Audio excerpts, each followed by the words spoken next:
কলকাতা দাদা কুকে আপনাদের সকলকেই স্বাগতম। বাংলাদেশবাসীকে আমার আসসালামু আলাইকুম এবং কলকাতাবাসীকে শুভেচ্ছা। আজকের রেসিপি আরবিক মান্দি। কিভাবে আপনারা দেখুন এত সুন্দর একটা ডেলিশিয়াস মান্দিটাকে উইদাউট মশলা ছাড়া বানিয়ে নিতে পারবেন। এটি খেতে অসাধারণ টেস্টি।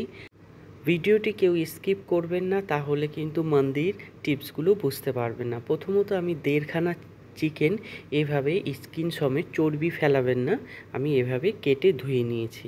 পরবর্তীকালে 2 চামচ আদা এবং রসুন বাটা এবং 4টে লঙ্কা আমি এভাবে বেটে দিয়েছি। 1 চামচ আমি জিরা পাউডার এবং 1/2 চামচ আমি ধনিয়া পাউডার এটার মধ্যে ব্যবহার করলাম। এর পরবর্তীকালে আমি 1/2 চামচের মতো শুকনো লঙ্কার পাউডার ব্যবহার করলাম এবং 1/2 চামচ, ছোটো চামচের 1/2 চামচ আমি গরম মশলা এটার মধ্যে ব্যবহার করছি। এরপরে শাহি যেই মশলাটা আছে, যেটা আপনি চিকেন, মটনে সব কিছু দিয়ে ব্যবহার করতে পারবেন, এই মশলাটা আমি ব্যবহার করছি। শাহি মশলাটা এটাও আমি 1/2 চামচের মতো ব্যবহার করব। এর পরবর্তীকালে আমি একটা লেবুর হাফ কেটে নিয়েছি এবং লেবুর রসটা আমি এভাবে এটার মধ্যে দিয়ে দিলাম। স্বাদ অনুসারে আপনারা সকলেই লবণ ব্যবহার করবেন এবং আমি কিছুটা পরিমাণ চিলি ফ্লেক্স অর্থাৎ শুকনো মরিচ এরকম অর্ধেক অর্ধেক করে কাটা আমি দিয়ে দিলাম। দিয়ে দেবার পরে আমি এটার মধ্যে জৈতুন অর্থাৎ অলিভ অয়েলটা আমি ব্যবহার করছি, তাহলে চিকেনের কিন্তু একটা টেস্ট থাকে। আপনারা অবশ্যই অলিভ ব্যবহার করবেন। যদি কারো না থাকে তাহলে অন্য তেলও ব্যবহার করতে পারবেন। এইভাবে ম্যারিনেট করে আমি 1 ঘন্টা রেখে দিয়েছি। অন্যদিকে দেখুন, আমি সামান্য এলাচি, লবঙ্গ, দারচিনি আর 2টো তেজপাতা নিয়েছি। এটা ভাতের জন্য এবং আন্দাজ মতো আপনারা লবণ। আমি কেবলমাত্র 750 গ্রাম চাল বানাবো। এর জন্য আমি দেখুন বয়লিং হচ্ছে আমার জল। পানি বয়লিং হতে হতে আমি এর ওপর ঢাকনাটার ওপর দিয়ে দেবো, তাহলে একটু গরম হলে এর হিটে এর সুগন্ধটা বেরোয়, অর্থাৎ ভাতে আপনার খুশবুটা ধরবে। পরবর্তীকালে দেখুন আমি কিছুটা জাফরান নিয়ে নিলাম এবং এই জাফরানের মধ্যে 2 চামচ জল ঢেলে দেবো। জল দিলে কী হবে, জাফরানের যে অরিজিনাল কালারটা, সেই কালারটা দেখুন বেরিয়ে আসবে। আপনারা পরবর্তীকালে দেখবেন আমি কেন জাফরানটা ব্যবহার করছি। এর পরবর্তীকালে জল উঠে আসছে দেখুন। এর পরবর্তীকালে আমি 1 চামচ অনিয়ন যে আমি ফ্রাই করেছি সেই অয়েলটা আমি দিয়ে দিলাম। পাশাপাশি ম্যারিনেট করা চিকেনগুলো আমি এখন ট্রের মধ্যে দিয়ে দিলাম। আমি এখন ওভেনে এটাকে দেব। এইভাবে বন্ধুরা দেখুন আমি সমস্ত চিকেনগুলোকে সাজিয়ে নিয়েছি এবং ওভেনে 250 ডিগ্রি থেকে সেলসিয়াস ডিগ্রি উপর নিচ করে আপ ডাউন করে আমি ওভেনে দিয়ে দিলাম। ওভেনে এটা হতে কম করে 40 মিনিট লেগে যাবে। পরবর্তীকালে দেখুন বন্ধুরা, আমি যেই 1 কিলো মতো চাল ভিজিয়ে রেখেছিলাম, সেই চালটা আমি এখন সেই বয়েলিং ওয়াটারের মধ্যে আমি দিয়ে দিলাম। এখন আমার চালটা হতে আমি পাশাপাশি 2টো গাজর আমি নিয়ে নেব এবং গাজর আর দেখুন সাদা অনিয়ন আমি এভাবে ওই গ্লাইডারের মধ্যে কেটে নিয়েছি এবং পাশাপাশি অনিয়ন আমি ফ্রাই করেও রেখেছি। এভাবে আপনারা অনিয়নগুলো ফ্রাই করে রাখবেন গোল্ডেন কালার করে। এবং আরেকটা যে সাদা অনিয়ন এবং এটা আমি গাজরটাকে এভাবে গ্লাইডারের মাধ্যমে করে নিয়েছি। কিছুটা অয়েল দেবেন। অয়েল দেওয়ার পরে বন্ধুরা আপনারা যে সাদা অনিয়ন আছে, এই সাদা অনিয়নটা ওই অয়েলের মধ্যে আমি এখন হালকা করে ফ্রাই করব। সামান্য পরিমাণে আপনারা লবণ দেবেন। এভাবে বন্ধুরা দেখুন, প্রথমত লবণ একটু আমি ছিটিয়ে দিলাম এবং এইভাবে আপনারা ফ্রাই করে নেবেন। পরবর্তীকালে ওই ফ্রাই প্যানের মধ্যেই আপনারা কিছুটা পরিমাণ ঘি ব্যবহার করবেন। ঘি ব্যবহার হলে ঘিটা একটু গরম যখনই হয়ে উঠবে, তখন গ্লাইডারের মধ্যে কাটা যে গাজরগুলো ছিল, ওই গাজরের টুকরোগুলো দিয়ে গাজরটাকে একটু ভেজে নেবেন।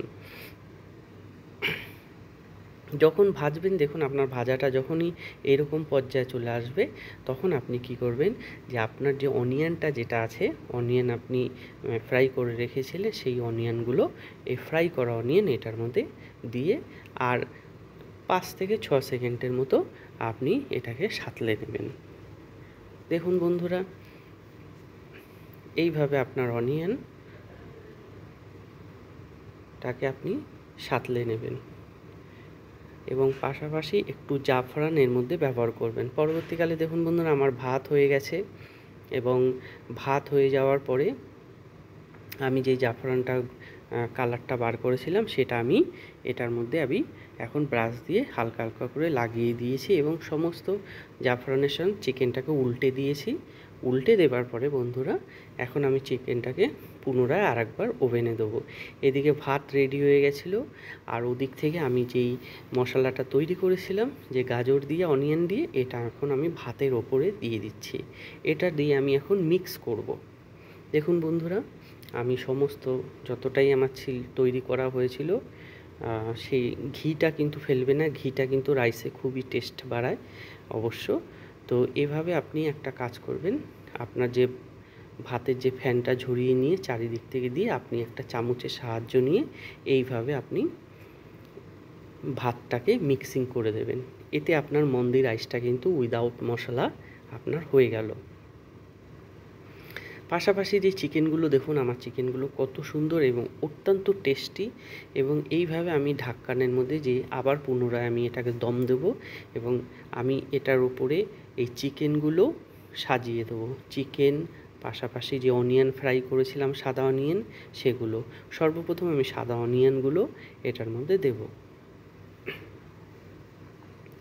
দেখুন, আমি সাদা অনিয়নের ব্যবহার করছি, চারিদিক থেকে সাজিয়ে দিচ্ছি ভাতের ওপর দিয়ে। এরপরে আমি চিকেনগুলো এর ওপরে দিয়ে পুরোপুরি সাজিয়ে নেব। দেখুন বন্ধুরা, এই অনিয়ন ফ্রাই আপনি একটু বেশিও দিতে পারেন, কারণ এই অনিয়নে কোনো কিন্তু তেজ নেই। এই অনিয়ন খেতে একটু মিষ্টি মিষ্টি টাইপের, সাদা অনিয়ন। আর দেখুন বন্ধুরা, আমি চিকেনগুলো নিয়ে এর ওপর দিয়ে সাজিয়ে দিচ্ছি। এতে কি হবে, চিকেনের যে একটা ফ্লেভার আছে সেই ফ্লেভারটা কিন্তু আমি 20 মিনিটের জন্য দম দেব। দেখুন, আমি দম দিচ্ছি এটাকে পুরোপুরিভাবে। আমি একটা অ্যালুমিনিয়ামের কভার দিয়ে ঢেকে ওপর ঢাক্কান দিয়ে আমি এটাকে 20 মিনিটের জন্য দম দেব। আপনারা এটা 20 মিনিটের জন্য কিংবা 15 মিনিটের জন্য মিডিয়াম ফায়ারে অবশ্যই এটা দম দেবেন, তাহলে কিন্তু ভাতটা আর একটু ভালো হবে, চিকেনের ফ্লেভারগুলো চারিদিকে লাগবে। এই দেখুন বন্ধুরা, আমি দমে কিন্তু বসিয়ে দিয়েছি অ্যালুমিনিয়াম ফয়েল দিয়ে ওপর থেকে ঢাকনাটা বেঁধে। এখন আমি কিন্তু এটাকে খুলবো। দেখুন, আমার দম হয়ে গেছে। 20 মিনিট পরে খোলার সাথে সাথে দেখুন একটা ভ্যাপোরেশন বেরোচ্ছে, ধোঁয়া বেরোচ্ছে, অর্থাৎ ভাত সঠিকভাবে হয়ে গেছে। বন্ধুরা, এইভাবে দেখুন আমি এখন ভাতটাকে সার্ভ করবার জন্য একটা হট প্যানের মধ্যে নিয়ে নিচ্ছি। এই হট প্যানের করে আমরা কিন্তু রয়্যাল শেখের বাড়িতে খাবার অর্থাৎ লাঞ্চ সার্ভ করি। ঠিক আছে, আমি এখন বর্তমানে আরব কান্ট্রিতে কাজ করছি এবং আমি 14 বছর ধরে এই কাজ করছি। দেখুন বন্ধুরা, আমি আস্তে আস্তে ভাতটাকে কিভাবে একটা ছোট প্যানমারির মধ্যে নিয়ে নিচ্ছি। এভাবেই আপনারা নেবেন এবং গরম গরম সার্ভ করবেন। দেখুন বন্ধুরা, এটা খেতে অত্যন্ত ডেলিশিয়াস। দেখুন বন্ধুরা, আপনার যে কোনো রয়্যাল ফ্যামিলিগুলোতে এভাবে আপনারা ব্যবহার করবেন। আর আপনাদের এই রাইসটা অত্যন্ত স্বাদ। আর আপনি যাকেই এই রাইসটা এভাবে মন্দিটা বানিয়ে দেবে, আপনি অবশ্যই, আমি শিওর 100% যে আপনি অবশ্যই প্রশংসনীয় তাদের বাড়িতে হবেন। কিংবা যেখানেই আপনি হোটেল বলুন, রেস্টুরেন্ট বলুন, 5 স্টার হোটেলে বলুন, যেখানেই আপনি কাজ করুন, আপনি অবশ্যই এইভাবে মন্দিটাকে বানাবেন। এটা সকলের জন্য প্রযোজ্য। আপনি আরব কান্ট্রির লোক বলুন এবং যারা ইউরোপের লোক বলুন, তারাও খেয়েছে এবং তারাও খেয়েও এই খাবারটার খুব প্রশংসা করেছে। এভাবে কিন্তু আপনারা চিকেন মন্দিটাকে খুব সহজেই উইদাউট মশলা ছাড়া আপনার নর্মালভাবে আপনারা এভাবে বানিয়ে নেবেন। সকলকে আমার এই চ্যানেলটিকে দেখবেন, কলকাতা দাদা লুককে ফলো করবেন।